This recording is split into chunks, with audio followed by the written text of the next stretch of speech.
Hello, everyone, and welcome to Peru's final webinar as part of our Expo 2020 webinar series. We welcome all of you from around the world. Today's webinar focus is on Peruvian gastronomy. Peruvian cuisine represents the country's vast history, where thousands of years of flavor are fused using ingredients from the coasts, highlands, and the rainforest. As for beverages, Pisco is considered Peru's national drink, and with its continuing growth in popularity, this delicious cocktail can now be enjoyed in many of the finest restaurants and bars globally. Today, we have two guest speakers, Maria Rosa Arrarte, Executive President of the Lima Tours Foundation and Turismo Queda. She will talk about Peruvian food. And our second speaker, Johnny Schuler, CEO of Distillery La Carvedo and Master Distiller, who will talk a little bit about Peruvian drinks. You can find links to some of our previous webinars, as this is part of our series. We've done one on the virtual tour of the pavilion, one on the exports, and one on investments. These are all available for playback on our Facebook channel. You can find our social links at Expo 2020 Peru, and you can follow us to see all that's happening at Peru Pavilion. It's the last few weeks, so make sure to log on and see what we're up to. So for now, I'll be handing over to Maria and Johnny for their presentations. But remember, we'll be having a Q&A session at the end, so do stick around. If you have any questions for either of the speakers during the presentation and are watching on Zoom, please use the Q&A function. If you're watching on LinkedIn or Facebook, you can just put in the chat function. There'll be time at the end as well if you want to leave your questions to the end, and we'll collate some of them and share them with our speakers. So without further ado, I'll hand over to Maria. You want to turn on your mic, Maria? Your mic is just off.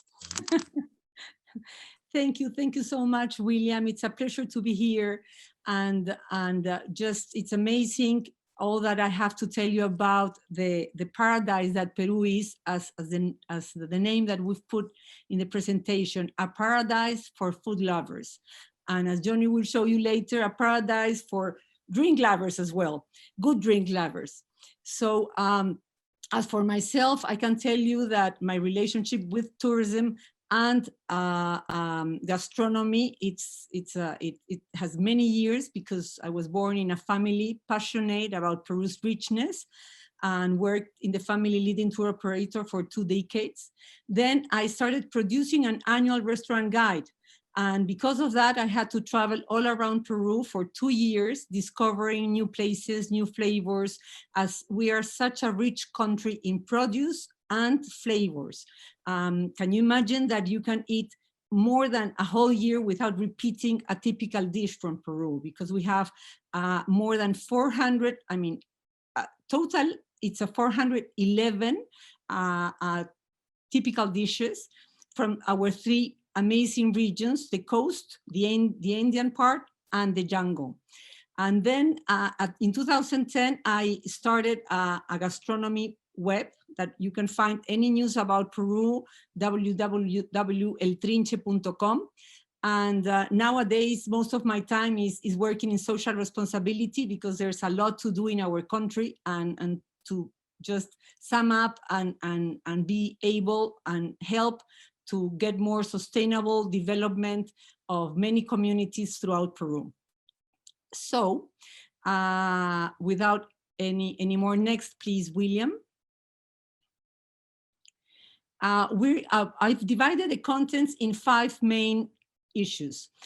Best culinary destination, how come? You will ask probably, how come Peru gets to be best culinary destination and ranking as such in many awards. And then I'll develop the issues of the generous biodiversity we have, the specialties that you will be able to find in Peru, and the Peruvian flavors abroad. If you are not able to come, you can always have our amazing flavors abroad in the products that we export. So as best culinary destination, we have won different awards as such, and actually people do feel that we're a must-go country. It is important for you to know that many people come and they don't know a lot about Peru and even less about our gastronomy. But what they find out is that we exceed their expectations. And yes, they go in love with the country, but in love with the pisco and with our amazing food. So it's very important for you to know that either you are a very discerning gourmet lover or a foodie, Peru has it all in every sense, and I'm not exaggerating. I mean, you can eat street food that it's really great and flavorful, and you can have very haute cuisine in great restaurants that are now ranking, as I mentioned there, in the 50 best. We have the best Latin American, the two best Latin American restaurants. Restaurant Central and Restaurant Maido have won in the last ranking awards. And then in World Travel Awards, we have been for 9 years in a row. We have won the award of the world's best culinary destination. And these awards are not paid. They are just, you know, travelers that go around the world and like to fill in these surveys. And we feel very proud about it because that's exactly what people say after coming to Peru. Next, please, William. So Ferran Adrià came for the first time. He was looking forward to come to Peru, and finally he did it in 2010. And after being in the country for a week, at that time in the world, yes, gastronomy is started to be the whole explosion that it has had in the last years. And he said, you know, his testimonial was, gastronomy is the new rock and roll. And if there is one place to watch that phenomenon, it is Peru. He was totally, he couldn't believe it. He tried an apple custard and he said, it's not just the size, it's the flavor, it's so rich, it's so good, it's so tasty. The artichokes, he was mad about them because he said that, you know, artichokes, you can find artichokes in many places of the world, but Peruvian artichokes are really big and are really tasty. And the other blessing that we have is that you can find almost everything almost all year long. So that's something pretty remarkable that doesn't happen in many places, and it is thanks to our biodiversity that I will explain more about it in a bit. Ferran Adrià, I mean, if somebody doesn't know, he is considered the chef that revolutionized the gastronomy, and it's a leader thinker in gastronomy in the Bully Foundation, and he is still a professor in Harvard. So next, thank you, William.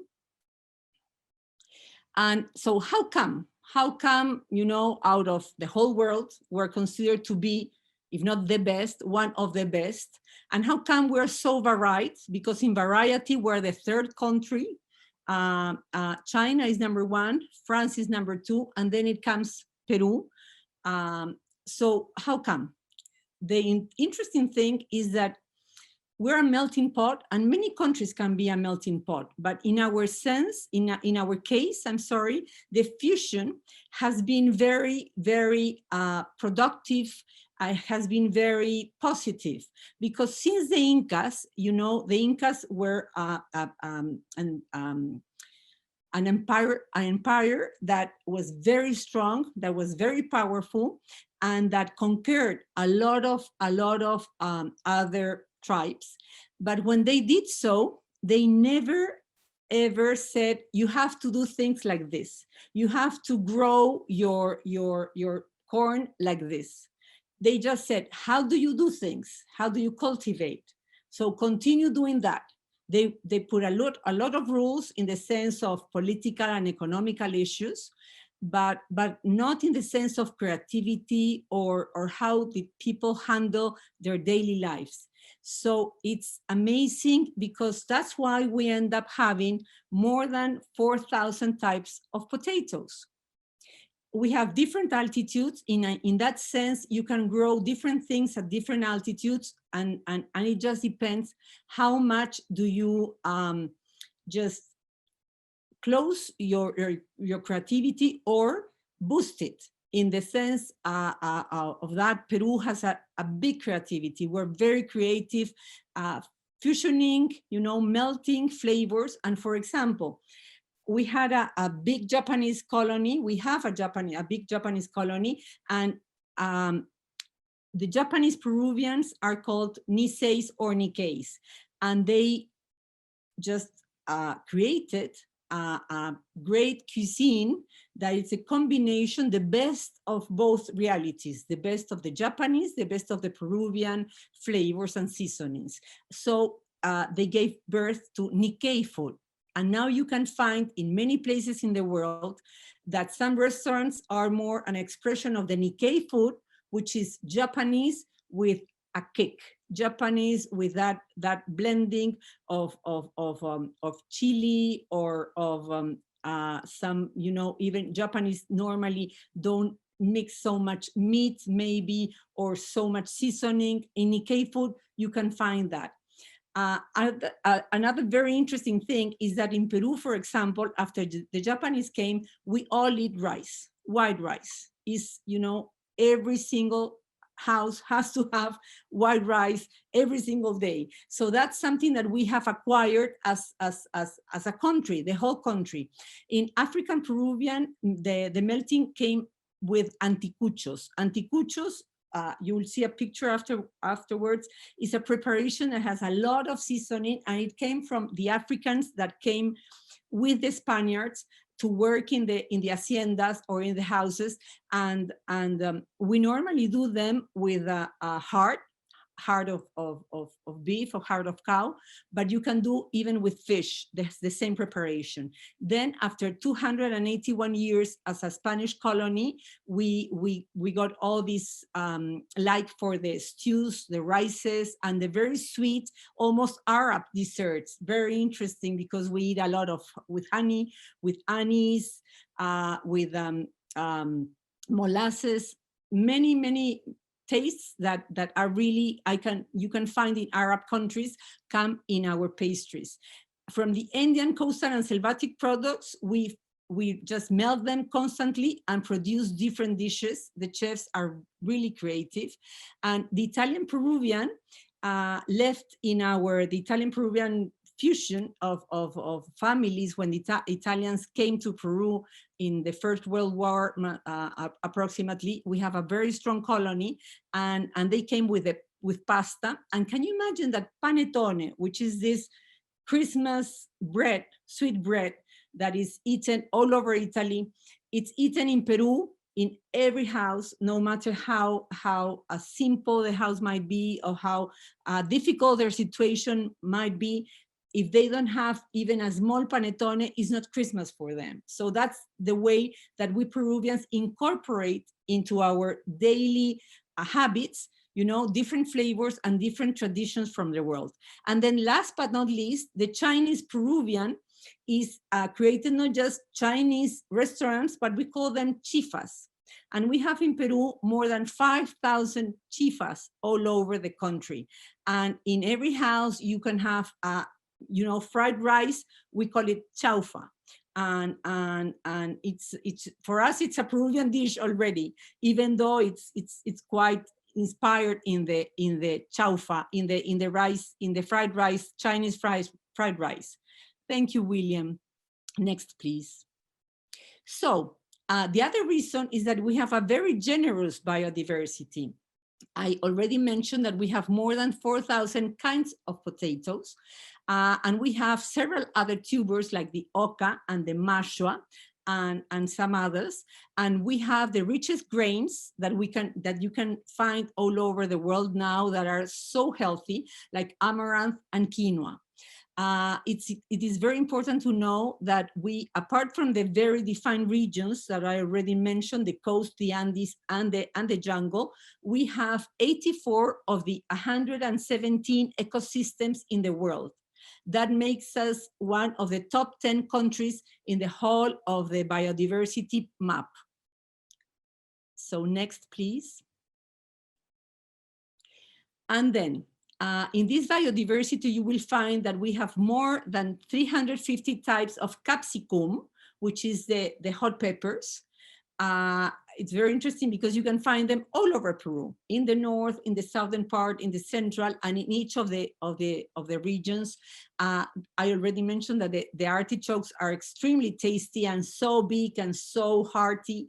The Indian corn, which is very different from the corn that normally you find all over the world, is huge, is big, is less sweet, and it's amazing in all the kinds of tamales and humitas that you may find in different countries of Latin America, but in Peru, we have more than 18 types with cilantro, with a cilantro, with meat or just veggies.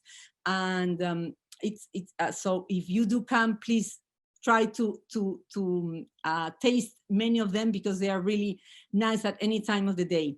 Loche is a denomination, it's a vegetable that has a denomination of origin.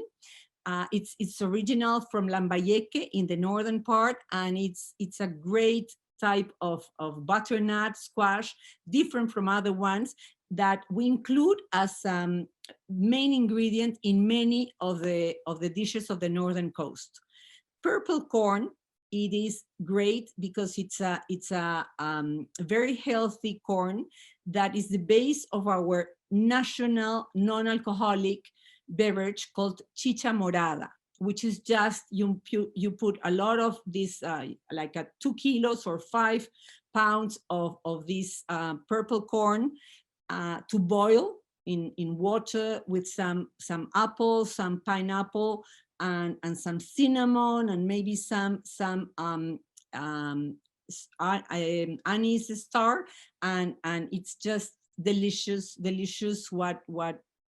How tasty and how healthy this beverage is. Next, please. So in the biodiversity, we're very lucky as well as our marine life is great because we have 2 currents encountering themselves just in front of our coast. We have a very long coast, and the abundant fish you can find makes it that we have more than 2,000 species of fish. Seafood is great as well, very tasty, all of them. And I just put some of the main things that you can find, main fishes that you will find, and we prepare them in different ways. It's not just fried or deep fried or just sautéed or in garlic or even in salt. We have from the different countries and the different expats that come to Peru, we have learned different ways to serve them, and they just form part of our way of serving them, not just to our friends and families, but to all the people that come and visit Peru, and they just love it. We have a lot of crab, we have a lot of prawns, octopus, scallops. We have a very fine and really so tasty and unique river crayfish called camarón that you can only find 8 months a year, especially in the Arequipa region or the south of Peru. And we have a great Indian river trout that we serve as well. The name is like smoked trout. And then in all these freshwater species, we're the 3rd country in the world in variety. So really, you'll be amazed. One thing that we all suggest is that if you go to Peru or you are a professional wanting to recommend your clients to come to Peru, do not hesitate to do that, because I tell you clearly and frankly, they will thank you so much. The statistics say that that all the people that come to Peru really find that the expectations have been surpassed. The expectations have been totally, not just covered, but surpassed. And even the professionals find that their satisfaction is very high, as their clients return totally happy about the whole trip. And it's always good to suggest that we are very careful with our preservation of our species, the preservation of the country itself. We're very respectful of the dates that we can fish, and the dates and the sizes that ought to be respected. So feel free about that as well. And next, please, William. Then in fruits, we have a unique lucuma. Lucuma is a fruit that you cannot eat as it is, but you eat in mousses and creams and ice creams. You can find it all over Peru as a product, and it's all, we have found only 2 more countries in the world that have it, Chile and Vietnam. So it has a particular flavor. Mostly you will have it you will find it in desserts, in many restaurants, and in ice creams all over. So do try it, or suggest your clients to do. Chirimoya, which is apple custard in English, is, as I mentioned, extremely tasty, huge, juicy. It's really very good expression of the chirimoya, the ones we have. And it's very generous, the quantity that you can find in Peru. So in other countries, it's extremely expensive, not as such in Peru. The passion fruit that you can find in many places, here it's really good, and we have it for sauces and refreshments. We use it a lot in sauces. Normally in the world, you can find it as a juice or a beverages, but we use it a lot for sauces, to eat with the crayfish or with the fish, and it comes out really great. Our lemon it's very particular because it is very high in acidity, and it's how that the particularity that leads and allows us to have our ceviches, which are not, like pre-cooked, is fish just left there for 5 to 10 minutes in this lemon juice, which acidity allows you to just not even cook it, but leave it in a perfect point of more Nikkei, Peruvian Japanese way of cooking ceviche, which is almost raw. And of course, is the base of our amazing, memorable, as Johnny will tell you, pisco sours. Next, please. And then we arrive to our specialties. Lomo saltado. Lomo saltado comes more from our Japanese fusion because it's a stir-fried. It's a stir-fried. Normally we do it with sirloin steak, but you can have it with fish, with chicken, even in a veggie version. And it has tomatoes and onions and French fries, and it's eaten with rice. Don't be amazed, we do combine a bit potatoes and rice, and actually the combination is quite good. So I mean, be careful and just try it if you wish. Arroz con pato, it comes from the northern part, and the ducks are really well bred. And the rice has cilantro. It is one of the main specialties. Really, people love it. And of course, it comes probably from when the Spaniards came, and it's prepared with loche. So that is very important, and that gives it a certain specific and different flavor. Ceviche, of course, you can find ceviche in many places of Latin America. The different thing about Peru is that point of rawness that I was mentioning before.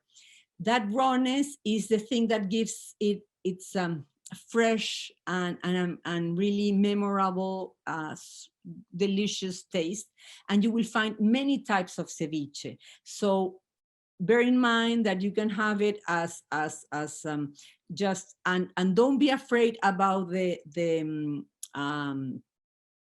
ají that it has, the chili sauce that it has, or if it's too strong, because you can ask always to keep it low if you are not if you don't like hot flavors so much.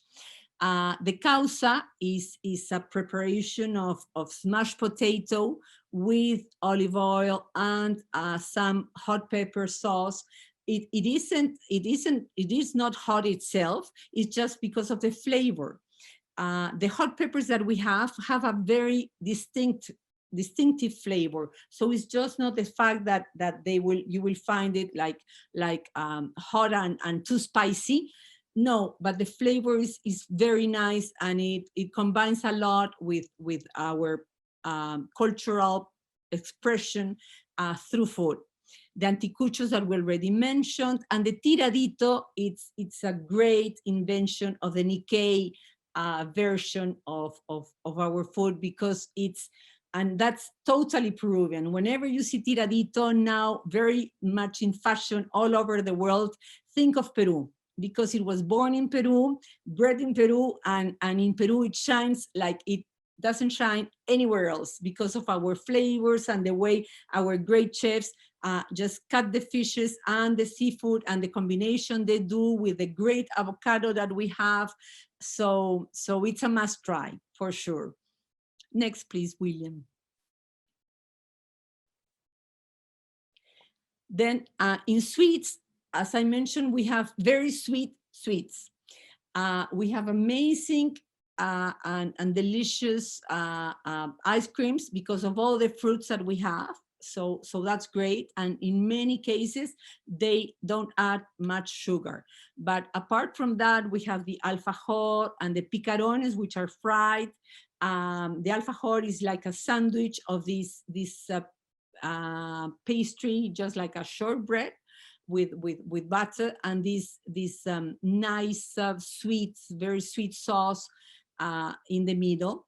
Turrón, which is a sort of nougat that was invented in Lima for a festivity that we have in October, and it has molasses and molasses honey made with a lot of fruit that boiled for many hours, and this aniseed, flavor very much present in every part of the nougat. Suspiro a la limeña, which is again, a very, very sweet version of like a sweet sauce down, and then this very nice meringue on top.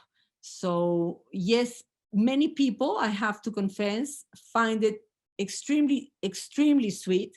So when suggesting your clients, or if it's yourself that is going, or your family, or in a business trip that you're going to Peru, do try some of it, but especially do go for the sorbets and the sherbets and the ice creams, because the quality is amazing, and don't just try a dessert that you may find maybe too sweet. Give different try to different things, as you will find a very, very big array of things offered. So next, please, William. And then if you're not coming to Peru yet, but you want to have a go with our, the amazing quality of our food, bear in mind, just remember that we have a lot of exportation. We are one of the first countries in the exportation of avocado now, and the quality of our avocado is really good. The asparagus, either green or white, I'm sorry.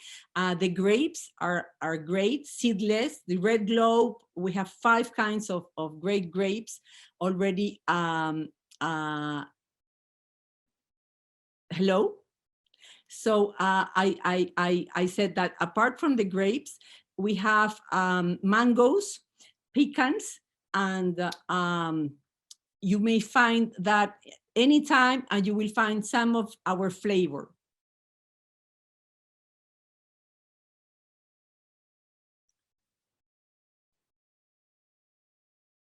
Creo que se fue. Creo que no tiene Zoom.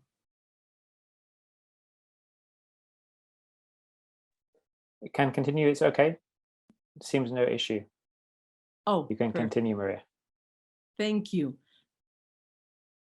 But I'm so the next, because I'm not seeing the next.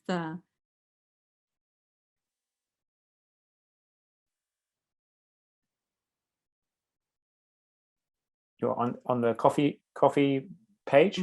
The coffee. I'm sorry. I for some reason I'm not able to see it. So, and the coffee, and talking about exports, coffee and chocolate are really great. And in the coffee, it's amazing how it's been growing all over the country, the places that where it's grown, and the quality. You know, many companies have come and discovered that the cacao, the quality of our cacao is really, really good. It's winning and winning different international awards. And even Jordi Roca, if we can go to the next one, please, William. He came to Peru some years ago, and he's one of the best pastries chefs in the world.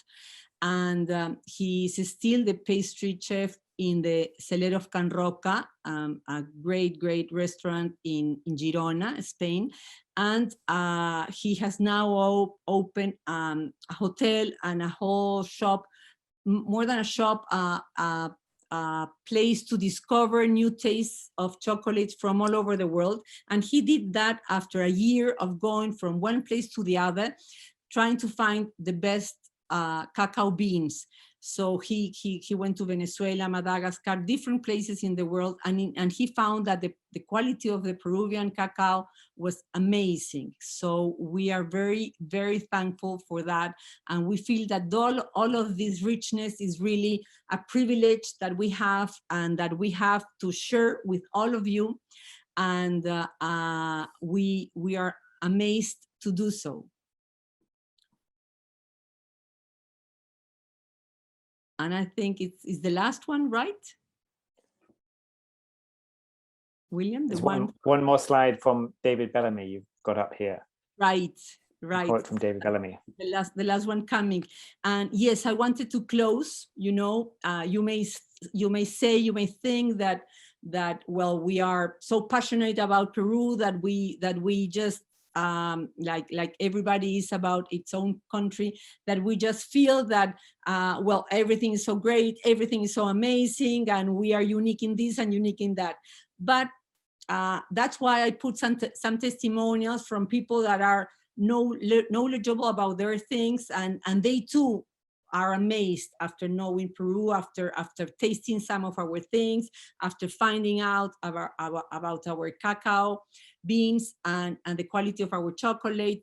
And this phrase that was said in the 1980s by David Bellamy, not asked in an interview done in Peru, but in an interview in CNN, when all these climate problems were starting, and the world, you know, the interviewer said, but you know, Dr. Bellamy, what about the world? What can we do if the problems with the climate changing keep coming and we are not taking care of the planet? What can we do?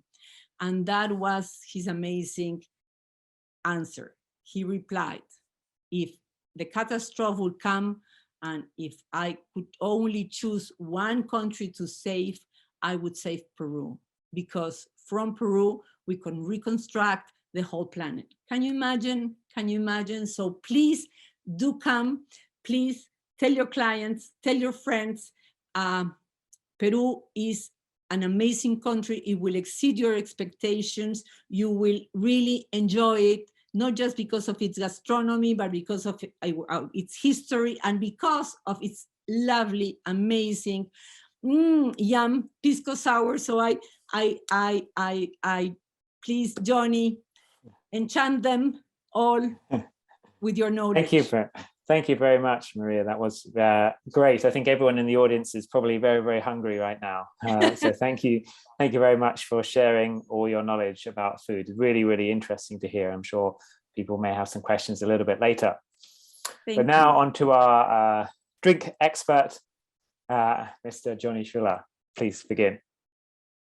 Thank you very much, William. Thank you very much for the invitation from Peru. Thank you. And Maria Rosa, very nice, very well done. Good, yes, we are very proud. But we're going to go into the spirit world now. We're going to a different territory, which is also something fascinating and very, very old, as we will see. Can I have the next slide, please? The origin of the word pisco is in Quechua. Quechua is one of the 3 official languages of our country, and it's been spoken in memorial times, thousands of years. And in Quechua, pisco means bird, small bird. Fascinating, because we have a testimony from Pedro César León in 1550, which says pisco, which is the name of birds. This ethnic group of the Nazca culture populated a little valley. In those days, it was called Valle del Condor, the Valley of the Condor. But they took the name of the bird people, the Piscos, the Pisco people, and they named the river Pisco. They named the valley, Valle de Pisco. They named the city, Pueblo, Pisco Pueblo. They named the port of Pisco. And like Jerez, like Champagne, like Cognac, like many, like port, many spirits, drinks, wines, get their name from their geographical origin, Pisco. And the port of Pisco, if we can have the next slide, please, William. The port of Pisco, in this testimony, the cartographer is Diego Mendez, based on an Ortelius original map, dated 1584. This is the oldest real testimony that Pisco existed since those days. The city of Pisco was established around 1572. This map is 1584. And it is, I think, one of the most important works of a cartographer that testimonies the fact that it is a port in the coast of Peru. It's only about 250 kilometers south of Lima, in the Ica, Chincha, Pisco region, which is our Napa Valley, our grape producing area where we make all our wines and all our piscos. So these are just 2 historic testimonies to the origin of where the name comes from and why it acquired the name, right? We can have the next slide, please, William. Pisco has a denomination of origin that obliges us to a series of norms that protect both the producer and, of course, the consumer, which is the idea, right? In all denominations of origin. In this case, we've separated the geographical, the grapes, the stills, and then we'll go into tasting and drinking. Not on screen, but we'll do it virtual. The geographical area says, the norm says that Pisco is a product obtained from the distillation of freshly fermented wine must, produced in the coastal valleys of these 5 departments, 5 states, Lima, Ica, Arequipa, Moquegua, and Tacna. We cannot, although we do grow grapes in the rest of the country, we cannot use them for the production of Pisco. Pisco has to be produced or elaborated from grapes that are grown and harvested in this very thin area. Why this geographical area is not very thin? It has no more than, I would say, in the widest part, the Nica is 40 kilometers, but the rest of the coast is a desert. The rest of the coast is a desert. And it's no more than, I would say, 5 miles or 10 miles wide, the whole strip, although it's about 1,000 kilometers long. It's a desert. It's a complete desert. Nothing grows there unless there's a little brook or a river that comes down periodically with water, because it doesn't rain in the coast of Peru, creating a very, very special terroir, microclimate, that produces these fantastic grapes for that. So this is the cold current of the humble current that comes from the south, is so cold that it will not produce evaporation, so it hardly ever, you will never see, although you will see a very heavy mist in Lima, it never literally rains on the coast of Peru, right? So this, and then in the desert, it's very sunny during the day and very cold in the night. That climate break that it is fantastic for the creation inside the grape of those aromatic structures that we will appreciate when we do a tasting, right? That is the geographical aspect of the norm for the production of pisco. Next slide, please. The norm allows us to use only 8 grapes for the production of pisco. Of these, 7 are vitis vinifera and 1 is a hybrid. The most important, the oldest one would be Negra Criolla. Negra Criolla originates from the Listán Negra of the Canary Islands. When the Spanish conquistadores came, they were followed by groups of different religious denominations, and they were surprised that in this continent there was no grape. No grape meant no wine. No wine meant no mass on Sundays. So the Spanish crown very quickly had to give a prize to the first person that would produce grape or would produce wine for the church here in the continent of Peru. And this, according to some of the historians, happened around 1550, 1555, the first production of wine in the American continent. The Negra Criolla, as I said, is the oldest. It is the original Listán Negra from the Canary Islands. That grape mutates into the most popular grape for pisco, which is Quebranta, the one you see on the left, top left. The top 4 grapes are considered less aromatics. The 3 are based, the first 3 on the left are based on the Negra Criolla. They are cousins, Mollar, Negra Criolla, and Quebranta. The Uvina is the only hybrid. This grape was brought around the 1950s to taint the wine made from the Quebranta grape, because the Quebranta grape is a claret wine. It doesn't taint, as you can see the grapes, although some are green or some are not completely black, they're sweet, right? But they produce a wine that is not very dark. So Uvina was brought as a tainter, as a painter. And then it was planted in the Lunahuaná Valley and it became very productive. So the norm had to make an exception to protect these 30 or 40 producers in Lunahuaná, Pacarán, Zúñiga Valley, and they were allowed to use their grape only in this region. The 4 in the bottom part of the presentation, Italia, Torontel, and Moscatel, are muscats. Italia is Moscatel de Alejandría, Torontel is Moscatel Otonel, Moscatel, the Moscatel is a muscat, the black muscat, and Albilla is the Alban from Spain. The lower 4 are very, very aromatic, very, very aromatic. The top 4 are less aromatic. On low and high criteria, all of them have a special structure, aromatic structure, because otherwise, how would a taster recognize blind tasting, taking to the nose, a Quebranta, right? So these are the 8 grapes that are allowed. Now, the beauty about this is that a grape of a Quebranta, a bunch of Quebranta grapes from a valley in Lima tastes completely different from a Quebranta grape in the valley of Chincha, right? Because terroir also plays an important part in the preparation or elaboration of pisco. We have to understand that pisco is not one product. Pisco is a lot of different products. Why? Because with these 8 grapes in these 5 regions on the coast, on the southern coast of Peru, we can produce 3 types of pisco. Piscos puros, which are piscos that are distilled when the wine, the freshly fermented wine, is completely dry. Piscos mosto verde, which we take to distill while fermenting, still sweet. And then piscos acholados. Acholado means blended.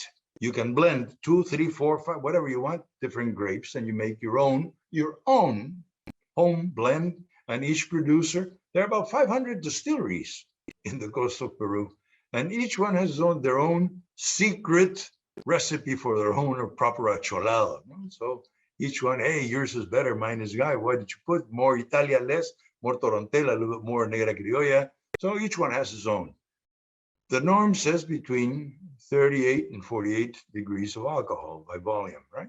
3 different types of piscos, as I mentioned. You can have 8 monovarietals of 8 grapes in piscos puros, or you can have 8 piscos mostoverdes, 1 from each grape, distilled when the wine is sweet. To make a bottle of pisco puro, I need in the distillery, or we, the producers, we need about 6 kilos, 5 kilos of grapes for 1 bottle of pisco puro. For 1 bottle of Mosto Verde, we need 15 or 16 kilos of grapes for the bottle. That's the difference, right? Making it a very sophisticated, fantastic product. And in the cholados, you can acholar aromatics, or you can cholar non-aromatics, right? So you have 8 and 8, 16, and 2 different cholados. You have 18 different types of piscos. And then the terroir, with 500 producers, produces 500 different, and each one produces 4 or 5 different types. So we have thousands.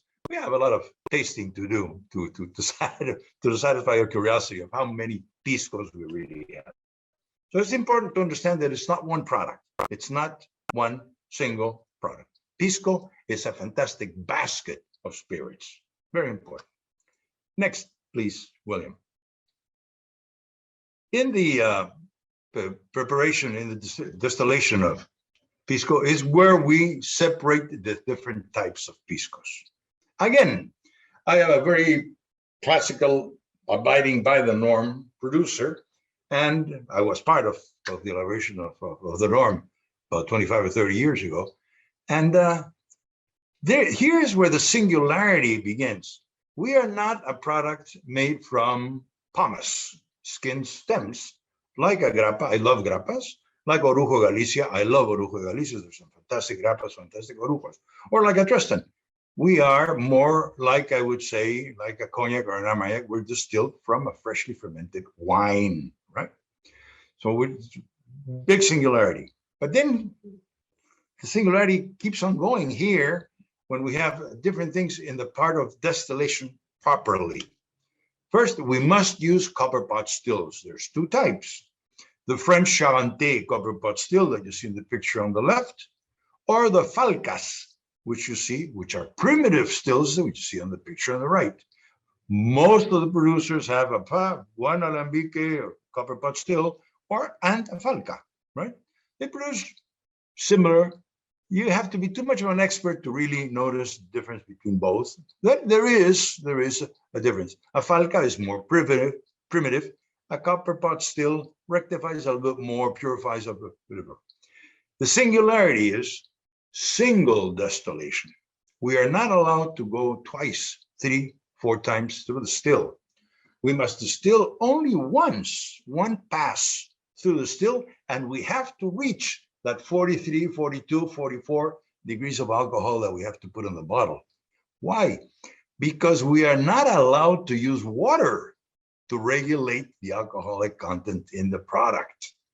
So pisco is distilled to proof, which is one of the few, very, very few spirits in the world that can claim that, right? 1 pass through the still, distilled to proof. Small batch distillation, and that gives us a huge singularity compared to any other spirit. 8 grapes, a geographical area, denomination of origin protected the elaboration of pisco, copper pot stills, 1 pass through the still, no water added.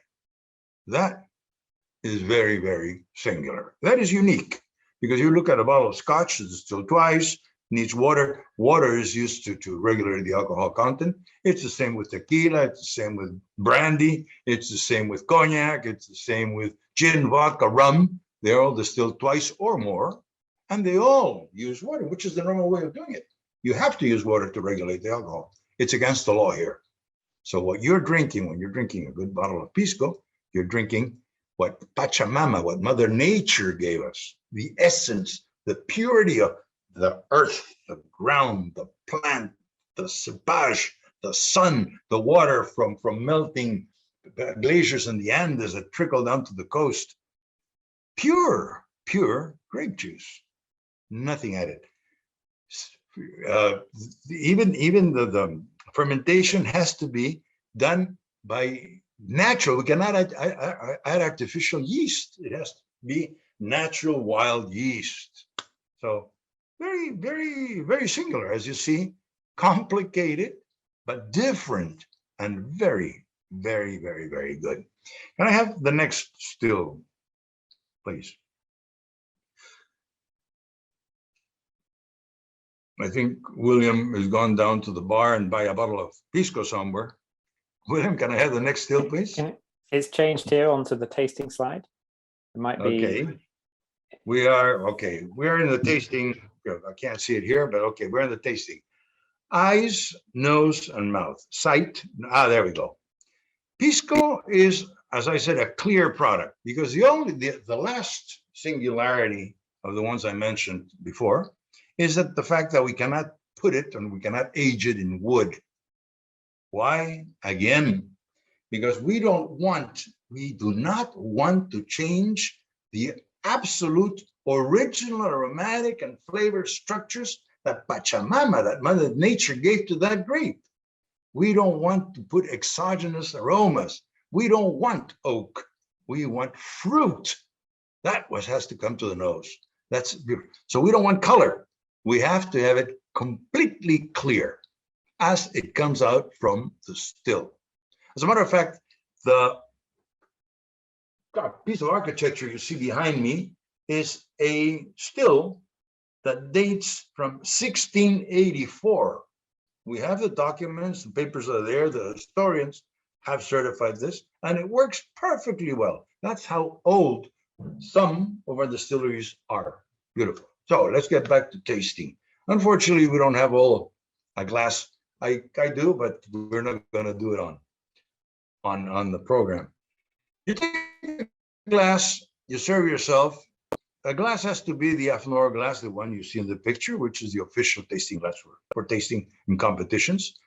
Sight, colorless, clear, brilliant, absolutely translucent, transparent, and shiny. Beautiful, right? It has to be. No shadow of color of wood. That is not pisco. It's not in the norm. It says you cannot add, you cannot put it in wood. It has to be. We don't age it. What we do is we rest it. In some cases, the norm says 3 months.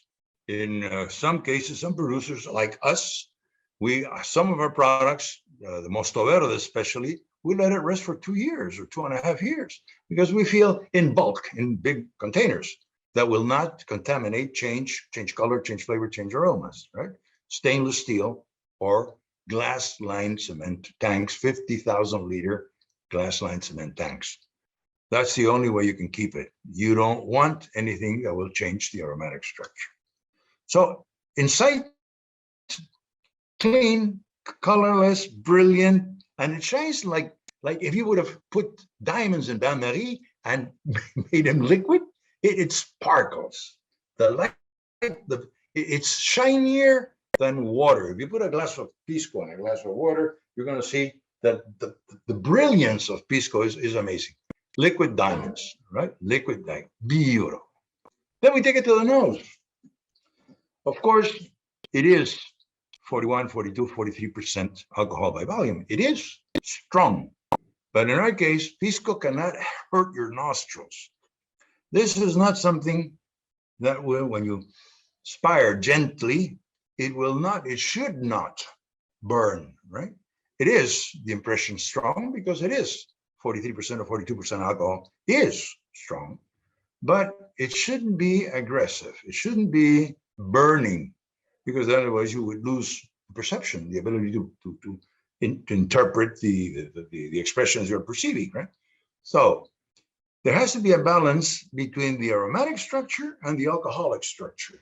It can't be too alcoholic or it cannot be just aromatic and no backbone, no essence, no strength in the alcohol. There has to be a beautiful balance between the two of them. The nose, each one of the 8 grapes that I explained to you originally or before, has its own character. For instance, the Quebranta grape, for me, and of course I claim that tasting is subjective, is what you smell, not what I smell, is what you like, not what I like, is what you taste, not what I taste, right? So in my case, I go into a Quebranta, and I'm going to use my glass of water, and I go into a Quebranta, and I smell, I'm trying to look for aromas that remind me of hay, straw, dry aromas, toast, yeast, a little bit of aromas that are, as I said, hay, a little bit of green cut grass. This is what I'm looking for in a quebranta. If I would go into a torontel, I would be looking for tangerine peel, for citrics, for limes, lemons. If I go to an Italia, I'm looking for mangoes. I'm looking for mango, I'm looking for pineapple, and I'm looking for beautiful structured aromas. I'm looking for tropical fruits, right? So each one of the grapes has its own basket of aromas. And it's for you to find which pisco is your preferred, which one you like the best, which of the aromatics are the ones you prefer. Then we go, of course, we have to identify that there are no mistakes, that it's a perfect distillation, that the pisco is clean, that it doesn't have off odors, that it doesn't smell like turpentine, or it doesn't smell like paint, or it doesn't smell like a corridor in the hospital. No, it has to smell to fruits, flowers, perfumes, spices, beautiful things, right? And that's it. This is water, by the way, so I'm just doing the exercise.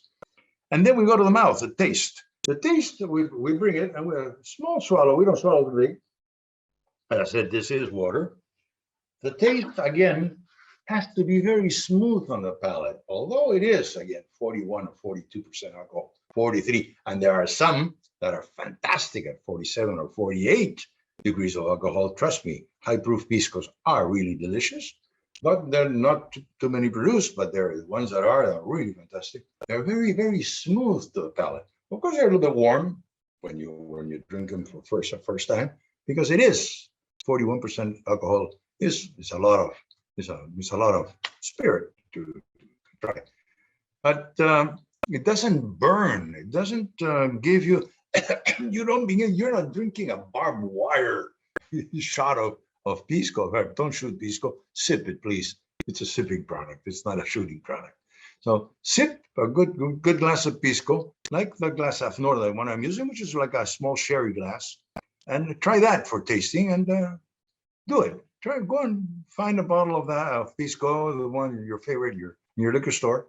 You're going to find the variety is fantastic. The smells are incredible. The aromatic impressions are different in each type. You will see Italia, Torontel, Moscatel, Quebranta, Negra Criolla. Each one is labeled with its own grape that has inside. Then try the Puros or try the Negra Criollas.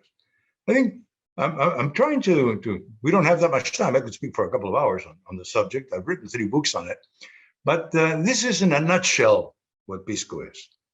Distilled from a freshly fermented wine, distilled in copper pot stills, one pass-through still, single distillation, distilled to proof, no water added, and not aged in oak, so we don't have to change or impart exogenous aromas to it. We want what Pachamama, in Quechua, Pachamama means Mother Earth, right? Pachamama, what nature gave to this fruit. That's what we're looking for.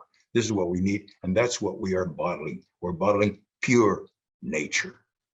This is what it is. And it is really, absolutely something that will change your idea of enjoying and sipping a good spirit. But we don't only sip it, we drink it. We make, as Maria Rosa said, our iconic cocktail here is a pisco sour. Well, we'll talk about that. Next, please, William. The next is how to enjoy it, right? How to drink pisco.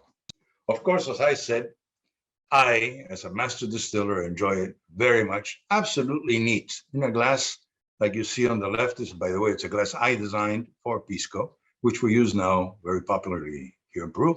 But this is the way I like it. I like to try it from all over, from different regions, different producers, different years, different grapes, because it is a fascinating product. As I said, it's not one product.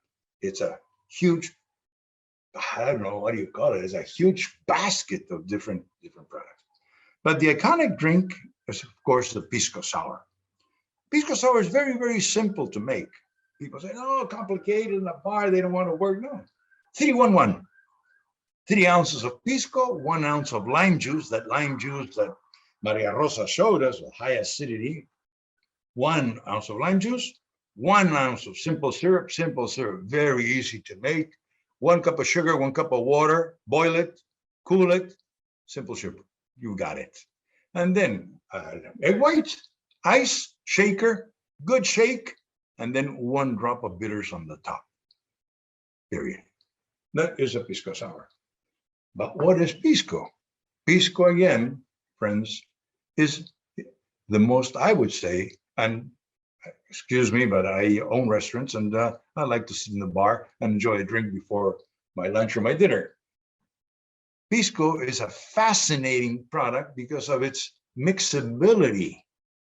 Wherever you have gin, vodka, rum, or tequila, try it with pisco. Try your Bloody Mary with pisco. Try your Negroni with pisco. Try your Manhattan with pisco.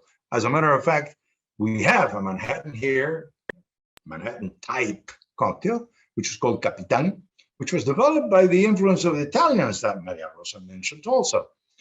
They brought the vermouth, and we produced pisco, and we mixed it together. So it's just a Manhattan. No, it's a Peruvian Manhattan. No, it's a Capitan.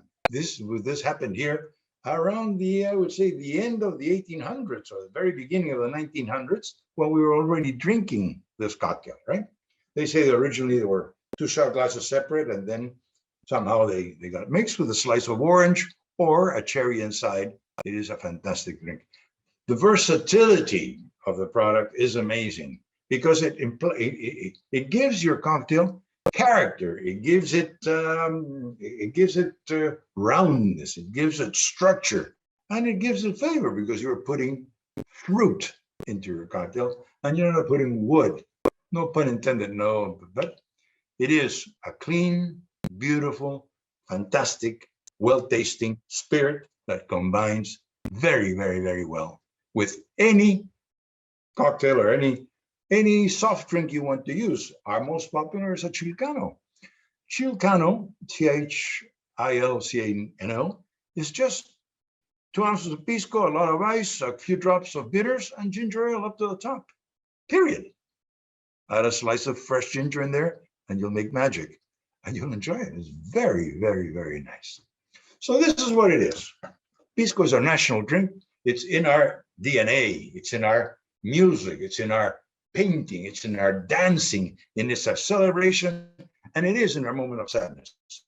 It is part of our lives, and I think no other country in the world is so much in love with their own spirit as we are with our pisco.